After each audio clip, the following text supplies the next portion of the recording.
Welcome to the MSDW podcast. I'm Jason Gumpert, editor at MS Dynamics World. On this episode, we are hearing from people in the Dynamics 365 Business Central channel who were on site in the city of Poznan in Poland for Directions EMEA 2025. The annual event is always a chance to catch up with friends and acquaintances, but it's also a good time to take a measure of how both Microsoft's technology offerings and the ecosystem itself are changing. This year's messaging from Microsoft was all about their progress on various AI-focused initiatives for Business Central. They showed off a new BC agent framework that is separate from Copilot Studio, but they also demonstrated, with limited success, a new MCP server for Business Central as part of a Copilot Studio agent. They also offered a vision for what the future of custom development could look like for Business Central with a new coding agent and new tools to accelerate code development and management. If it works, the new generative tools could provide an interesting new way for consultants to prototype BC solutions and for pro developers to deliver full-scale solutions. As a community, the BC Partner Channel has taken some modest steps toward encouraging leaders to think about the future in terms of building businesses that reflect where the economy is going and where the channel is going. Both Microsoft and organizers of Directions EMEA offered support for the idea of improving the diversity of the channel workforce, making it a place where people can successfully build careers. The Diversity in Dynamics initiative, which had representatives on site and sponsored a quiet area in the event space, has a new leader this year, Marie Wiese of Marketing Copilot. The organization, which started several years ago as Women in Dynamics originally, has broadened its mission to support inclusion of all kinds in the D365 community.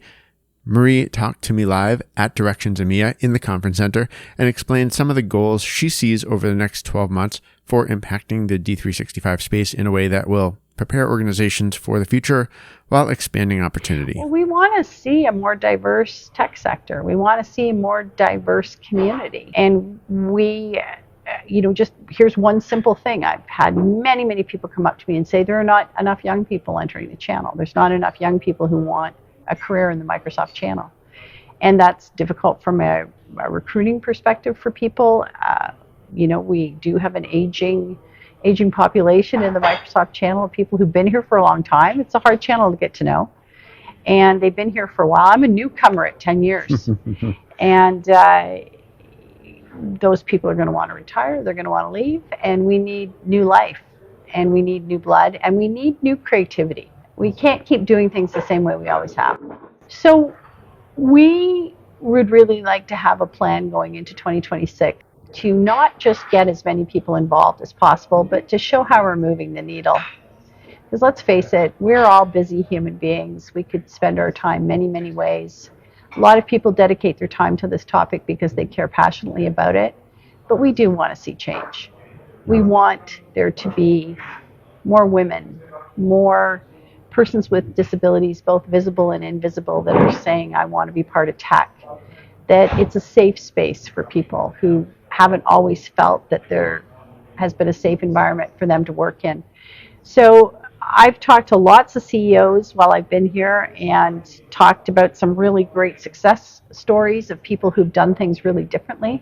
I want to hear more of those success stories. And I want to be able to show 12 months from now that we've seen an impact in the right direction. And no pun intended, but talk about directions. This is a direction we need to take, because diversity is not just important to humanity, but it's important to the tech that we're building.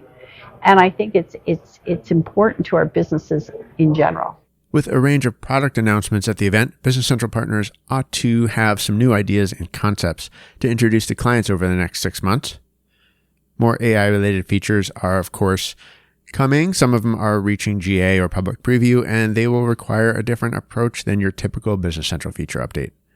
Andrew Good, CEO of Liberty Grove, told me at the event that some clients are already taking steps to embrace Microsoft's vision of what AI could do for them in terms of understanding their business and potentially changing how they work. And he said more forward-looking capabilities also show promise. We just did a project this year where the client a small business put a lot of thought into how to transform from all their on-premise systems to the cloud.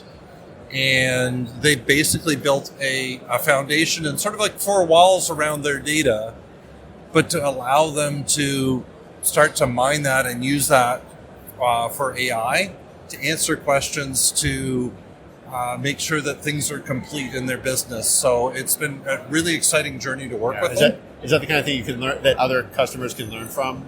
Absolutely. In terms of getting a foundation in place so that as you do start that AI journey, you can sort of set those four walls where you need them to be in terms of how much of your data gets exposed to the outside world. The one piece that I'm particularly intrigued with is what's called the MCP server. It is the tool that's going to sit between sort of AI and Business Central, allowing you to be able to start to query your data that you've been collecting and start to leverage more of that value and get answers, but based on asking, plain language type questions. Like MSDW, Microsoft MVP Rick McCutcheon, creator of Partner Talks, was also a media partner of Directions EMEA, along with a presentation for marketers that he and I co-presented. Rick spent a lot of time interviewing attendees at various role-based zones that the Directions EMEA team created for this year's event. We covered that in some of our preview articles. As a new feature, the zones seem to work well as sites where people interested in issues related to their roles could meet, hear perspectives, and discuss some of the ideas in a more intimate environment.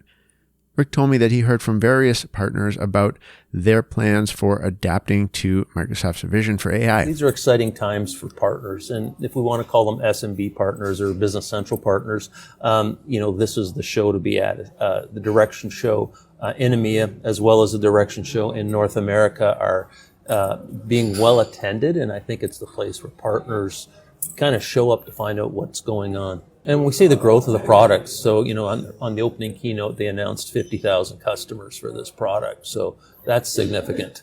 That's a fairly good install base for these partners to work with, especially for ISVs thinking of developing technology. And in chatting, Rick and I discussed one of the really valuable elements of an event like Directions EMEA, where partners get a chance to get away from their customers for a bit. It's really a time when partners, whether they're implementation or ISVs, are trying to work through a lot. And before they bring it to their customers, right? Whether it's ISV customers or sort of services customers, there's certainly change coming in what they're going to be offering to clients and how they're going to be offering it and how it affects what their businesses even look like, I think, a couple of years from now. So I would just say that the opportunity, they seem to be taking this opportunity to sort of talk among themselves and sort of start formulating that they wouldn't be able to do in front of customers. Oh, absolutely. Like the session we did on your sales and marketing survey. We've got a group of partner marketers, both ISVs and SI partners in the room, and we can have an open conversation about go-to-market strategies where you can't have that if your customers are sitting there. And I think the growth we're going to see in the Microsoft BizApps partner community, now that Microsoft has kind of merged BizApps with modern work, I think we're going to see this conference in particular grow as more partners discover Business Central.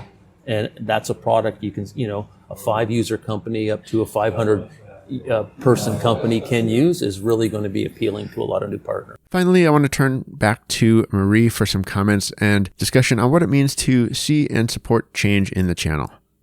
Marie noted that change does not come easily, especially in a partner channel with as much history as this one. I think diversity does not come instinctively to all of us about how it's so much easier to hire somebody who looks just like you and think this person's exactly like me. Let's work really hard to think about the people who need to be in the channel going forward, and let's actively work together as a group on that. This has been another episode of the MSDW podcast. I want to thank the Directions EMEA organizing team for having MSDW as a media partner once again. And to everyone who I had a chance to talk to, if I didn't include you in the episode here, sorry for that. But I learned a lot from everyone I chatted with. I look forward to seeing people at next year's event and hopefully sometime before then as well. If you want to get in touch with me, you can send me an email, jason@msdynamicsworld.com. For all of our updates, please do follow us on LinkedIn. Until next time, this is MS Dynamics World, signing off.